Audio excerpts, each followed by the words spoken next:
for state funerals and things like that, they see them. But this is kind of bizarre where the Bushes can come into town, and the old man is pretty bad off. He's in a wheelchair. The last meeting, a wheelchair, but here's Obama, drops everything, leaves early from the Mandarin Oriental, rushes over to the White House to meet the one-time director of the CIA. And remember, when Obama was associated with the CIA, Business International Corporation, George H.W. Bush was vice president. He was running the Iran-Contra thing. He was running the aid to the Afghan Mujahideen. So, he was basically Is it that bad that the highest levels, the Republicans and Democrats, from a lot of evidence I've seen, just agree on who they're going to let in?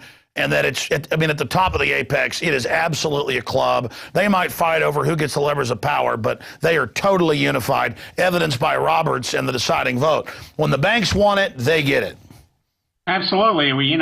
Why is it every election year the Bilderbergs meet here in Chantilly, Virginia? They met in 08. They met this year, 12. Last time, it was strongly rumored Obama and Hillary Clinton were at that meeting. Were there, yeah. Yeah, and this year it's thought that Romney was there. So again, why do they always have these meetings in the Dulles Airport area every election year? You got to wonder, the Greek islands aren't good enough anymore. No, they want to be able to get all the politicians in quietly. That's clear for a real power broker meeting. Wayne, I want to now talk about other things that you're looking at. What are you investigating right now? What's next? What do you think we should be watching for? Well, I'm going to be going over to Asia soon. I'm very concerned about this U.S. military buildup in the Pacific region, because it looks to me with these naval encounters now between Chinese vessels and vessels of Vietnam, the Philippines, the U.S. trying to get back its bases in Cam Ranh Bay in Vietnam, Subic Bay in the Philippines. Looks like the U.S. has some goals to have some sort of military confrontation with China, and it's called the basically we're circling China, except for Russia. We've got now assets, military intelligence assets in Mongolia, and the Himalayas, and Nepal, and India. Myanmar just opened up, Burma, Thailand, Southeast Asia, Philippines, Taiwan, Japan. And if we think we're going to take on China, we've had at least one Chinese general a few years ago who said, look, you want to take us on, be prepared to sacrifice Los Angeles and San Francisco. We can hit both those cities with our intercontinental ballistic missiles. Well, and of course, China's got over 6,000 front companies with their people everywhere. And I mean, imagine what NATO and the narcotics traffickers, that's what NATO is, obviously, on record. Imagine what they can do with 1,000 jihadis in Libya. I mean, they've got tens of thousands. As you know, working with the NSA, but it's not a secret. They've got tens of thousands of special forces who have been deep infiltrated 10, 20, 30 years in the entire infrastructure of this company, of this country. They're not going to have to pump viruses in from China. They've got loyal people everywhere. Think what Israel's been able to do with their infiltrators. My gosh, the globalists, just like Hitler with Russia or Napoleon, are just power mad. 40-1 bets, Corzine, the 888 deal, trying to start a war with Russia to test them. Russia rolls in missiles. Medvedev and Putin. I went back and looked. Even during the Cold War, the Russians weren't threatening to nuke us. They were just building up. I think the world is more dangerous than it was in 1961, during the Cuban Missile Crisis. And you've got this lazier elite in Washington that are just so hubris-filled. And I get people like, well, be patriotic, get behind the war. We're run by bankers. I don't like the Russians or the communist Chinese, but they're not over here running everything. And then the globalists have let them infiltrate everything and let them have 98% of rare earth minerals, let them have Panama Canal. Maybe that's the banker plan. Maybe they've got a deal we don't know about. Maybe they're shoving the military into something we're supposed to lose. We know the globalists hate this country. Look, the stratagem is madness. I mean, I think the globalists have deceived themselves with all these gambits. I'm ranting here, but I study geopolitical systems. I study history. I live it. I talk to the top experts constantly, and I look at this elite program, and I think they've gone crazy like Caligula or Nero or Hitler. I think they've gone nuts. What do you say? Well, I do. And you know, we had this special forces general over, our general in Korea. He resigned because he apparently slipped up and said we were parachuting commandos into North Korea. Well, if we're parachuting commandos into North Korea, what are we doing in China?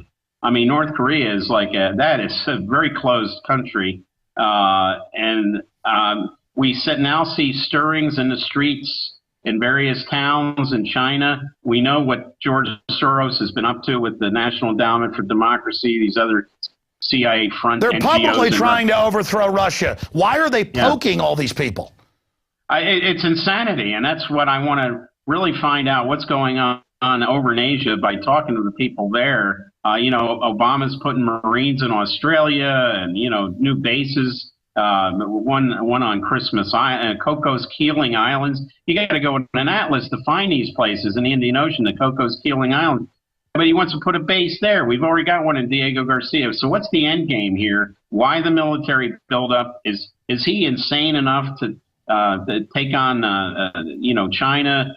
Even MacArthur knew that you don't do that. You know, you don't get in a land war with the Chinese in Asia. And obviously. But look, Obama's he's a creature of the CIA. The CIA has not produced many military wizards over the years. As a matter of fact, they've gotten us in some of the most messed wars we've ever been in because the Pentagon had to go in after the CIA, you know, overthrew governments. Look at Iran and other places where the CIA's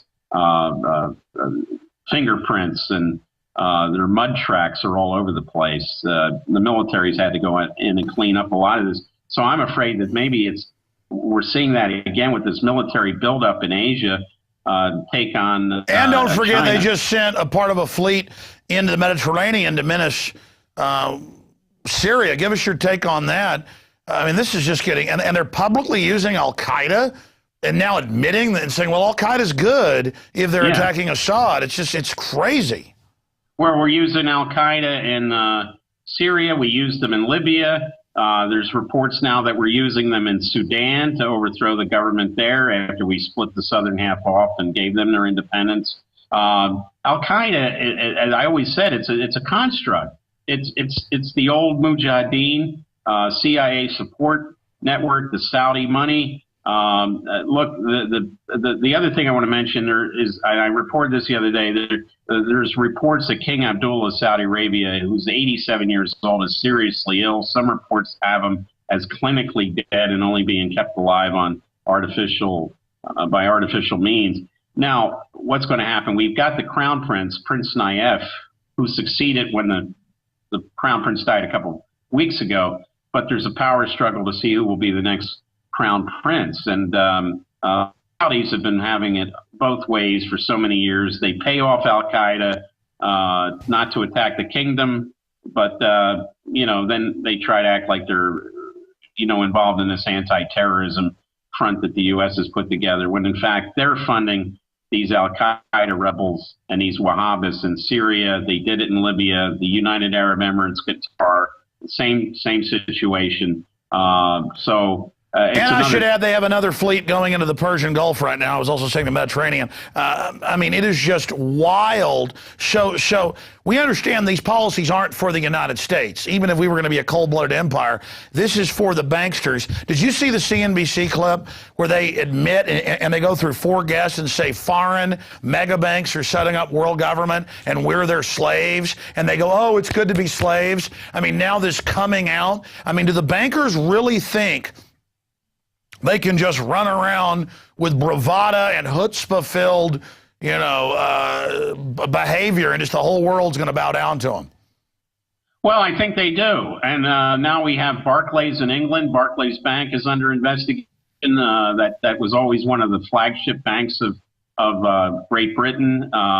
We had the French police searching former President Sarkozy's home and office on some financial chicanery. No. When I saw that, I thought of you. You said when the Libya thing started, and then later I got to give you credit, I saw some news admitted that they had been involved getting Gaddafi to invest in French deals and that he'd financed much of Sarkozy, and that Sarkozy was involved in being blackmailed to go after Libya because they were going to use that information on him. Remember saying that? I think Tarpley said that too. Yeah, absolutely. And that's right. And so, maybe, just maybe, wiser heads are prevailing now, and Frau Merkel in Germany, I think they're all looking at her, and what's this woman? Is she like the spawn of Adolf Hitler? I mean, the way she's treating other countries in Europe, like, well,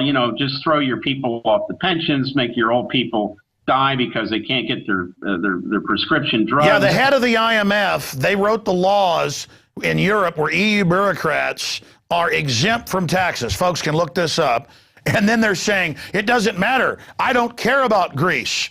And then some political correct thing about, I care about Africans more.